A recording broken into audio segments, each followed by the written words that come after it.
बिस्मिल्लाहिर्रहमानिर्रहीम। मुहतरम मुकर्रम सामीन गिरामी, रमज़ान के महीने में अल्हम्दुलिल्लाह हमारे भाई भी बहनें भी तिलावत कुरान करती हैं, तो तिलावत कुरान में सजदा आ जाता है बीच में।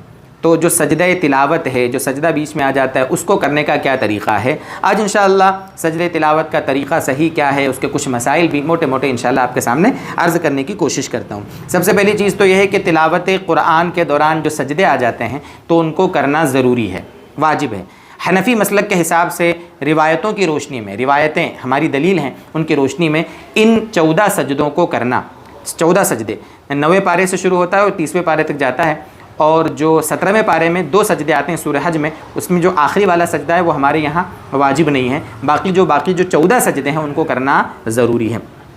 तो ये 14 सजदे हैं, इनको सबसे पहली बात तो ये कि हमें करना ज़रूरी है। पहली चीज़, इसका तरीक़ा क्या है? तरीक़ा उसका दोस्तों ये है कि खड़े होकर अल्लाह अकबर कहते हुए सजदे में जाना है, सजदे की तस्बीह पढ़ना है, उसके बाद अल्लाह अकबर कहते खड़े हो जाना है। देखिए बात को समझिए, सजदा करना सुन्नत है, अल्लाह अकबर कहना सजदे में जाते हुए और अल्लाह अकबर कहते हुए उठना ये सुन्नत है, सजदा करना वाजिब है और सजदे की तस्बीह पढ़ना भी सुन्नत है। अलबत्ता खड़े होकर जाना और सजदा करके भी खड़े होना ये मुस्तहब है, यानी हमारा सजदा वाजिब, सुन्नत और मुस्तहब तीनों चीज़ों का मजमुआ है।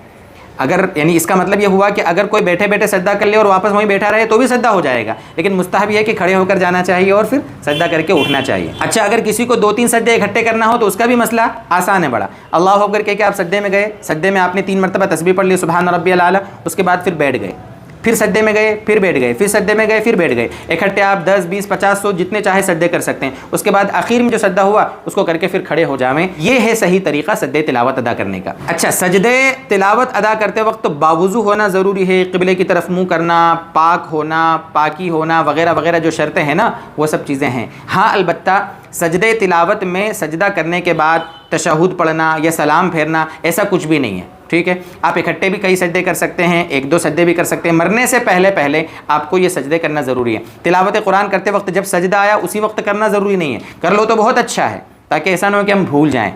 बहुत से लोग होते हैं बेचारे 2, 4, 8, 10 कुरान मुकम्मल के लिए सजदे किए ही नहीं है और याद ही नहीं उनको कि सजदे कितने हैं। तो वो गौर करें, अंदाज़ा करें कि मैंने कितने कुरान पढ़े होंगे, कितने सजदे मुझ पर वाजिब होंगे, अंदाज़ा करें। मान लो अंदाज़ा करने के बाद समझ में आया कि भाई 150 सजदे वाजिब हैं, तो धीरे धीरे सबको अदा करने की फ़िक्र करें। मरने से पहले वो सजदे अदा कर देना ज़रूरी है। तो ये थी सजदे तिलावत के बारे में कुछ मोटी मोटी बातें। अगर इसके सिवा कोई ऐसा मसला हो कि जो पेश आपको आया हो तो आप कमेंट करें, अगर वो अहम होगा तो इंशाअल्लाह उसका जवाब देने की हम कोशिश करेंगे। अल्लाह करे कि ये मसाइल हमको मज़ीद समझ में आ जाएँ। रमज़ान की जो साअतें हैं अल्लाह ताला उसकी हमें खूब कद्र की तौफ़ीक़ अता फ़रमाए। अल्लाह ताला हमारी इबादतों को, रोज़ों को, तरावी को, तिलावत कुरान को, सबको अल्लाह ताला अपनी बारगाह में कबूल फ़रमाए।